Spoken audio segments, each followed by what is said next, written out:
Welcome to the Success Ascent. My name is Pat Mancuso, the creator and host of our show. Today we welcome Mr. John Davis. John is an entrepreneur, motivational speaker, coach. He's also had a very interesting journey to his success. His past includes being a fight director, a sword fighting comedian. And yet what I found most intriguing is how John looks at being your own action hero. On our episode today, John shares with us what is your present moment and how to leverage that present moment, how to break out of a fear cycle, and the role of your subconscious mind. He also shares how to shift from learning a skill to the knowledge of a skill. Ladies and gentlemen, I know you're going to enjoy our episode today, so on to the ascent. Welcome to the Success Ascent. My name is Pat Mancuso, and I'm the creator and host of our show, and we are excited that you are with us today. We have a special guest with us by the name of John Davis. Now, I'm going to introduce John and let him introduce himself in just a second. I'm going to start with the words, though, action hero. And John's going to talk about being an action hero. And boy, do we need some good thinking and coaching around that with all the things we have going on today. So first of all, as I start off every show, you can always subscribe at thesuccessascent.com, successascent.com, also at your favorite podcast source. So let's get started. I want to introduce Mr. John Davis to you. And as I do always, I have a prepared script, if you may, to talk about our guest, and then we're going to have him talk about himself. So first of all, I'd like to introduce John. John has lived the life of an action hero. I know we're going to talk about that here in just a second. He's been a professional fight director and stuntman. I want to hear a lot about that. For stage and screen. He's also an artistic director of 3 regional parks, a sword fighting comedian. Now, John, I'm thinking that's kind of interesting. Sword fighting and a comedian at the same time, a motivational speaker, author, and a coach. He's also been on the Today Show and the Discovery Channel.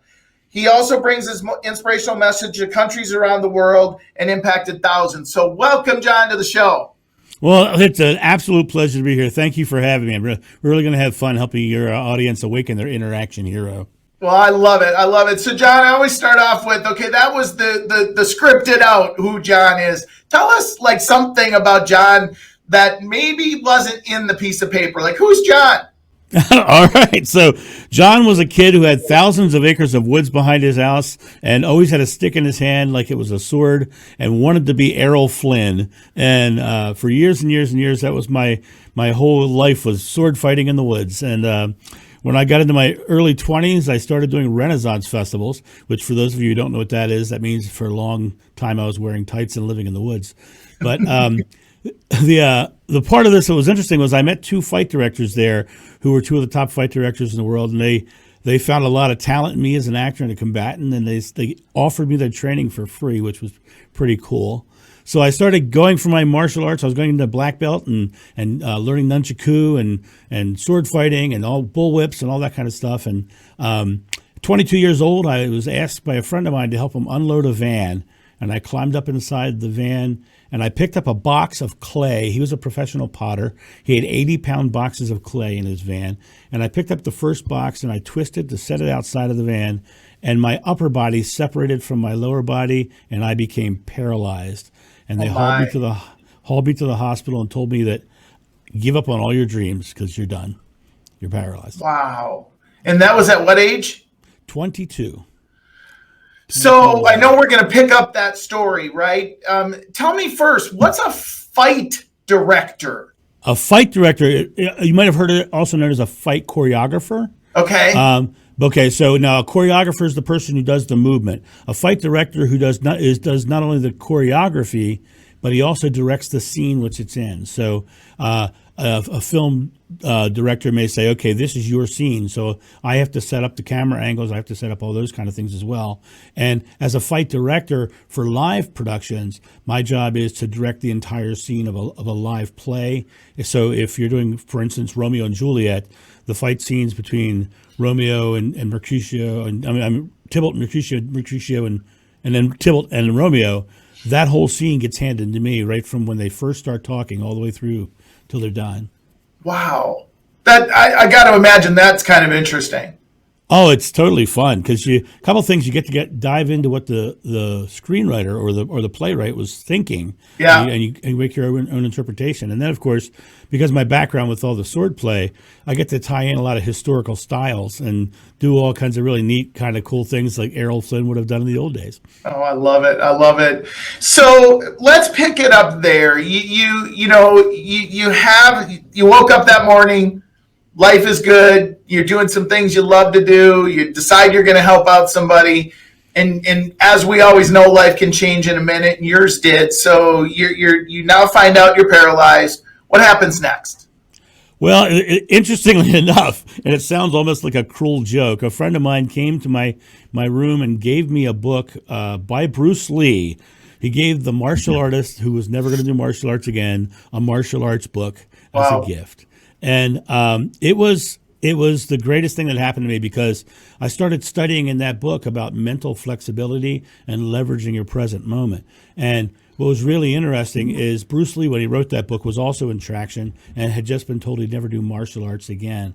So it was the basis of me getting out of that bed. What happened because of that book is I started working on my present moment. So the day one, I just started on flexing what muscles I could flex. By day 30, I actually flexed my hip muscles, which the doctors were blown away because they thought that I would never be able to flex anything below my injury, which was above my pelvis. And by 6 months, I was walking up and down the hallways. At a year, I was back to where I would say would be a normal person, but not back to my rock hard masculine self. But Neither of us are, John. right. But at a year and 6 months, I gave myself a gift, and that gift is not a gift that you would normally hear from a normal person because I'm not that normal. At 1 year and 6 months, I walked up on top of a 3-story tower and jumped off into a fall pad. Oh, wow. Good for you. Yeah. And I went on after that to do over 4,000 live comedy sword fighting shows all over the world, including the front lines of Iraq and Afghanistan on 6 USO tours. So when you say you did comedy sword shows, were you actually doing the comedy with the sword, or were you directing, or were you doing both? Well, I wrote a idea based upon Commedia dell'arte of a character named Sir Nigel Hack.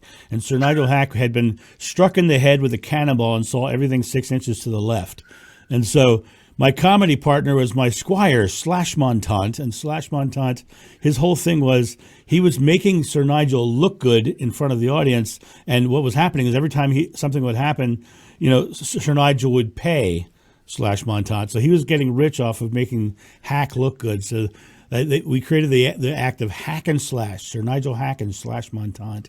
Oh, my gosh. We did that all over the world, and we ended up writing several different shows around that, and it went very well. We literally traveled. With that show, we did 16 countries around the world, like I said, including the USO as well. Yeah. What a great experience that I'm sure was, giving back to the troops and giving back to the people who serve our country. I would do it again right now because, when you're standing in Ramadi, Iraq, and a soldier walks up to you and says, Mr. Davis, this morning I was in a firefight, and this afternoon for 2 hours I forgot all about that. Yeah. Thank you for coming. That's huge. I would go right now because there's nothing in this world as important as our freedom. And when somebody volunteers their life to go anywhere in the world to defend that freedom, whether you believe in the wars or not, right? They volunteered, so they are truly action heroes. Yeah. And so to me, that's worth not only celebrating, but it's the least I can do to go do something back for them. Absolutely. Well, thank you for that. We thank our military for their service, and thank you for servicing the military because I know how important that is. Mm-hmm. So first, let me go back, and I want to ask you this question because you said this, and maybe this is going to come in a future conversation. So if it does, then I'll shift gears. Leveraging your present moment. Mm. So tell me about that. Like, what is your present moment and how do you leverage it? Well, it's very interesting because if you really think about something, you only have one moment. You only have the conscious moment you're in. You can't do anything in the future, and you can't do anything in the past. There's only one moment that you can take an action. Thought, word, deed happens here and now. Now, your past is just a collection of present moment memories that hold subconscious belief. Your future is just a place where you make plans for future present moments. So a lot of people sit in this moment and they want to get to this big giant success that they've created for themselves. And the reality of it is that success is never going to magically appear in your present moment.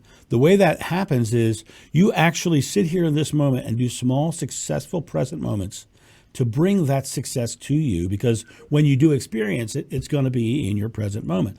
So the thing is, you leverage this moment to make sure you keep this moment as successful and positive as possible. The cool part about that is when you take small steps and you break it down that way and you start making successful present moments, you're actually also stacking successful present moments behind you and altering the subconscious belief. So a lot of people will get into this space of, reacting from the fact that maybe they had a tough father or a bad experience in the past in their subconscious belief and such. So now they're changing that subconscious belief, which will help them in their achievement. The other thing is people sit in this moment looking at that big goal and they think they have to get to it. And that's not the way the brain works. The brain actually works by staying here and bringing it to you. So by leveraging the moment, you just make small successful moments. Yeah, the small steps. So let me ask you this. How do you let go of those past moments? The ones that maybe don't benefit you? Well, okay, you're kind of leading me towards my 5 F's of achievement. So that's okay. That's good. This is good. Okay, so all of your negative moments in your life were based on a fear of some kind. And the first of my 5 F's is called fearlessness. But, when you get into fearlessness, you can't really talk about fearlessness until you talk about what fear is. When I ask audiences all over the world what fear is, the room goes silent. And then somebody in the back of the room will go, false evidence appearing real. And I'm like, yeah, okay. I don't buy that answer, though, because when you break down fear scientifically, fear really only is negatively focused uncertainty. It's you. Okay, slow down there. I want you to say that again. That negatively focused uncertainty. That is what fear is. Because you think about it, when you're in fear, you're sitting there in this moment and you are focused on it. Basically, it's an emotional reaction to some future event that may or may not happen with you focused on it being negative. And if you were focused on it positively, you wouldn't be afraid. Right? So it's your negative focus that creates fear. So the way you break out of a fear cycle is number one, and this is the same thing with the subconscious belief. Those are just memories of fears. So the reality of it is, in this moment, the way you break out of fear is the same way actors on Broadway do when they forget their lines. They're up there on stage and all their lines go out of their head, and they're literally trained to exhale and relax all their muscles. And the reason that works is because what happens is when you see the primal response when you have a fear is to gasp for air, right? So, and most people, when they're in fear, they don't feel like they can breathe. Well, it's not that they can't breathe; it's that their body is conserving air so they can run further and faster. That's their body's holding on to air. So by exhaling and releasing it, you shut off the primal fear response and you turn your brain back on. And what happens is, for those actors, all their lines rush right back into their heads, immediately. It's incredible, really. Yeah. So fearlessness. First of all, exhale. First of all, when you realize that you're in fear, label it as a fear so that it's external, and then exhale and let it go. Because if it is about a future event, it's not even rooted in your present moment, so it's not right here, right now. So that's the quickest way to get rid of fear. The next thing is, when I was talking to the soldiers on the front lines, I said, you going into these scenarios where they're going to shoot at you, shoot bombs at you, how do you do that? And they say, first, we have to set our fears aside, but it's easy for us because we have an objective. We have a goal, something to focus on. So you're going to fearlessly focus, right? And I can tell you from experience, when you're standing on top of a 3-story tower and you're looking down, you're not focused on the tower. No. You're focused on where the heck you're going to land. Right? Yeah, making sure there's no wind change or anything. Right. You're focused on the positive outcome all the way at the bottom. So you got to get seriously positively focused. The interesting thing is, we talked about the subconscious mind having this underlying belief system. Well, the subconscious mind has 2 distinct jobs with our conscious mind. the first thing is to collect and store those experiences, those beliefs. The second thing is that when we focus on something consciously, our subconscious mind shows us the pathway to get it. And I can prove it to you. So have you ever bought a car before? Yes, sir. Okay. Did you choose what kind of car you wanted before you went to the store to buy it? I had a pretty good idea. Okay. So after you made that conscious choice, did you start seeing that kind of car all over the place? Not really. Not really, really. Have you ever had some big? Well, I didn't see it before I bought it, but after I bought it, I saw it all the time. Oh, you saw it all the time. Okay, so the same basic idea. You know, like for instance, me, I wanted to buy a Jeep, and when I thought about that Jeep, I want to buy a Jeep. Next thing you know, I started spotting every Jeep that was on the road. Yeah. Right? Because my subconscious mind is saying, "There's the Jeep. There's the Jeep. There's the Jeep." So it's just like when you know a negative person. That negative person will always have something to be negative about because they're focused consciously on negative and their subconscious mind is pumping negative thoughts into their head. So makes sense. The idea is to change your subconscious mind, you have to consciously focus on positives. You have to consciously focus on the positive outcome that you're trying to achieve. Okay. Once you do that, you start stacking conscious moments that are positive behind you. So that's 2. What's the next F? Okay, the next one's the strongest one. It's the power behind the force, as it were. Right? I think we're getting swords now already. I feel swords coming. The force. The force is with us, right? It's faith, confidence, belief. You know, you have to believe that you can achieve it. You have to believe that you're going to do it. When I was lying in that hospital bed and the doctor told me I would, I couldn't take his belief on. I had to take my belief that I'm going to be a stuntman and a fight director. So you have to have fearlessly focus with faith, complete belief that you're going to get there. And then the next of the 5 F's is the hardest of all of them. It's the one where most people fall down, and that's follow through. You actually have to do something. And for me, it started with flexing the upper muscles of my back and slowly working my way down to get out of that bed. But then once I found this process out, I went on and I did every thing that I ever wanted to do in my life. I was a stuntman. I was a fight director. I worked with movie stars. I climbed Mount Sinai. I was in Machu Picchu. I've done 30 countries around the world. I've done everything I've ever wanted to do. And just because I knew that I could, I leapt fearlessly towards the thing I was focused on. And then it was the leap, that following through on the first 3 that started the momentum rolling, because words and thoughts without actions are just daydreams. And once you add actions, then it's an achievement in process. Right. And so that's really the goal to it. The last of the 5 F's is flexibility. And it's the one that we kind of started our conversation on. When something comes up that seems contrary to what we're trying to achieve, at that moment you can choose to shut down, or you can choose to stay flexible and keep your eye on your goal, on your target. Bruce Lee used to say, be like water. You're flowing downstream, you come to a rock. The rock doesn't stop you. You flow over or around it, or sometimes even through it. But you have to stay flexible. Now, I've already said the subconscious mind is showing you what you're focused on. So if you keep your mind focused on a positive outcome and something pops up in your pathway, that's because your subconscious mind is saying, hey, this is something that needs to be addressed to get to your goal. And if you think about it that way, then what happens is it just becomes part of the process rather than a barrier. I love it. I love it. And you call those for the 4 or the 5 F's in dealing with fight or flight. Yes. Yeah. And it's the 5 F. I call them the 5 F's of achievement is what I call them, because you got to realize this is also, if you're in business, this is the same mental process that your customer is going through.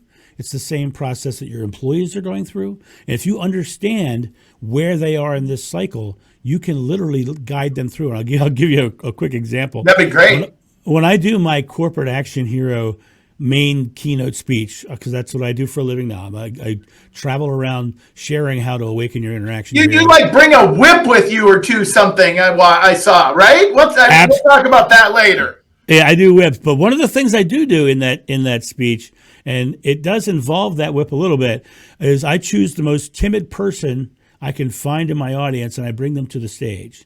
Now I know as I bring them to the stage that their biggest fear is being in front of the audience. So they walk on stage and I say, thank you so much for coming here. I give them positive reinforcement. Then I turn to the audience and I say, isn't she a rock star for coming up here? So I start automatically breaking the fear because now she's not worried about them judging her. She's now getting positive reinforcement from them. So I got them to that point. So then I start talking about fishing. I said, you know what? Today I'm going to teach you the best way to cast a fishing rod. And I hand her a bullwhip. And she has this natural response. See, I don't want her thinking about whips, which are pain, danger, and other things. I want her thinking calm, serene, something that's fun, light, lively. So I got to talk about fishing. I get a part of the audience to make fish faces, and I say, aim at the fish you hate the most and crack, and then, cast your fishing rod. And then she does, and the whip cracks. And then I say, so now I've got her to take an action, and it's crack the whip. So then I reinforce that with, did you hear it crack? Yeah. So you already know how to make it crack. Now you'll notice what I just said was a shift from learning the skill to knowledge of the skill. Right.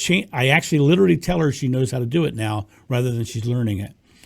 Then the next thing I do is I pull out a target. And what those targets are, I use the pretzel rods that you can buy at the store, the long ones. And I pull one out and I hold it out there, and she's seeing me hold a target now. Now I know her biggest fear is hitting me. She knows she's about to do it. And wait, do you have any fear of them hitting you? I don't. Okay, good. Good. I don't. And I look at her and I say to her, I said, did you hear it crack? And she says, yes. I said, so you already know how to make it crack. All you have to do right now is focus on exactly where you want to go and cast your fishing rod. And get this, I promise you're not going to hurt me. Sometimes when you're guiding somebody through something stressful, you got to lie to them. right. I actually have watched this process happen hundreds and hundreds of times. Yeah. I have never been hit once. Yeah. And the target always gets hit. And love it. It's strictly because by managing their fear, giving the positive reinforcement, getting them focused on a positive outcome, then getting them to take an action, and then even when I brought a target up, which made them have to be flexible in that moment, I don't want to do this, right? Right. Even in that moment, I managed her fear again, and then they do it because here's the interesting part about all that. To take a target out of somebody's hand with a whip is considered an expert level skill, and she learned that skill, and everything I just said happens in 5 minutes. Wow. 5 minutes, because you can literally alter, you can shorten the learning curve, and you can get them to achieve. Now, here's the coolest part about that part of the speech. That person, as I said, was the most timid person I could find. They just had a life-changing experience. Right. Life-changing. Now, the people in the audience know her as timid, and they go, oh, my God, I can't believe she did it. Right. And it changes them as well. And it's a huge, huge impactful moment in one of my corporate action hero speeches. Well, they say, and I know you know this, they say the most powerful thing on earth is our brain, and yet we still don't understand a fraction of the potential and how to utilize it. And you just went through a very simple process that you could apply in so many different things to help people overcome their fears, become an action hero, build confidence. I mean, oh my gosh, that just sounds amazing. So let me ask you this. We talk about in the Success Ascent, we pick that because it's the journey, and we always know the journey, at least our desire is for the journey to be upward, and yet it's never completely upward, right? Sometimes it's sideways, sometimes it's backwards. What, outside of the pivot that you made with your back and with your being paralyzed, and that's a significant one, what in business have you had to overcome that you could share with us that would help our listeners? Well, when I was the artistic director of theme parks, it was a very interesting experience. And one of the biggest key moments that I had was understanding that the people that I'm working with have their own ideas about how things go. So as a leader, people would come to me complaining and blah, blah, blah, blah, blah, blah, blah. And they would say they would have a problem and they would be screaming and they'd be yelling. And I would never get into a fear state or an emotional state about it. And I would basically start with, oh my gosh, I'm so sorry that's happening. What's the solution? I would just ask them, because they've put so much thought and energy into it already. They've already thought about a solution, and 9 times out of 10, the solution will work. So it's a matter of engaging the people that you're working with as a tool, as part of the process. When I did have my back injury, it was amazing to me how many people I found I could rely on. And you got to realize, when you own a business, the strongest part of your business is your team. Right. And if you can leverage their dynamic abilities, and I say that specifically, dynamic abilities, you have to foster dynamic abilities. I know so many owners who get stuck in micromanagement and don't allow their people to actually fly or try to do anything. Right. And all they're doing is limiting how far the company can go, because you can only go as far as that one person is pushing it. But you let those people have that power, and you let them have that experience, your business grows exponentially. And to give you an example, one of the parks that I took over was on the brink of bankruptcy, and that next year, after I took it over using these principles, they went to 60% over their highest year. Wow. Well, and John, if you don't allow that leverage and you don't build up those people, they won't stay. They'll leave, because people want to grow. People want, they want additional opportunities, no matter what that looks like for them. So you have to do that. I mean, it's probably one of the biggest ceilings entrepreneurs that start businesses hit. Right. And the interesting thing is the weakest link in your company is going to be your weakest attitude. And so you got to find how to create a positive attitude, a positive work culture. I spoke recently for a company about 6-8 months ago. Well, actually, before that, just before COVID, I spoke for them. They had fostered a real competitive, compete against your neighbor sort of environment. Sure. And I told somebody, I said, I'll bet you 5 years from now they're gone. And it's been, like I said, about a year now, right? They're already struggling, because they had created such a toxic environment. I'm seeing a huge swing in the corporate world right now, because I speak to a lot of corporations. The year before COVID, I traveled over 200 days. Wow. And what I'm seeing right now is the corporations are all pushing towards these values-based models now. They're really putting together, trying to find a family atmosphere at work, and empowering and helping people. And those companies are growing exponentially. Yeah. Because people want to stay there. The average lifespan of a job right now is 4 years. And people want community, right? I mean, right. And again, we're not going to get political or go outside of that, but right now, community is a real interesting concept, depending upon where you are and where you live and who your friends are and who you work for. Yeah, absolutely. Well, let's shift gears a little bit. So I've prepared you for this. I always ask our guests, what's the best advice you've ever been given from mentor, coach, friend, family, parent? What's the best advice you've ever been given? Okay. I'm going to call this person friend, family, and mentor and coach, because I'm a very good friend with a man named Dan Thurman, who was the former president of the National Speakers Association. But I've known Dan since he was 19 years old, and he is a rock star keynote speaker. And when I first was getting into keynote speaking, I asked Dan one question. I said, when did you become successful? And his response was, I became successful when I stopped doing everything else. He got deadly focused on the things that were showing themselves to be successful, and paring away all the ones that weren't. And he went off to become a millionaire speaker, multimillionaire speaker. Yeah, it makes sense. Gary Keller is the founder, creator of Keller Williams, and he wrote a book called The One Thing, and that's the premise of the book. And my background, of course, is with that organization, and it makes so much sense. So it's great advice. So let's flip it upside down. And sometimes my guests struggle with this, and I say, okay, and I figured out, by the way, why. I've done a little assessment, because, the question I'm going to ask you is, what's the worst advice you've ever been given that hopefully you didn't, follow? And I think people have discovered that the worst advice, they put it out of there, that's like gone. I'm like done with that, and so they struggle to remember it. However, we'll see how you do. So what's the worst advice you've ever been given? Worst advice I ever got came from my father. I told him I wanted to be a stuntman, fight director, actor. And his response was, "You should become an architect or something that makes money."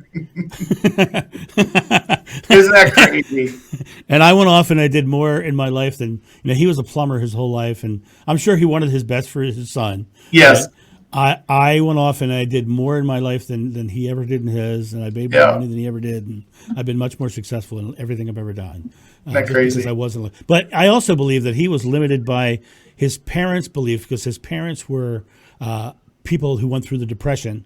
Yes. So he had that lack mentality. Well, it's that fear, right? It's that subconscious of what was back in his subconscious. And, as a parent, I know we always want the best for our kids.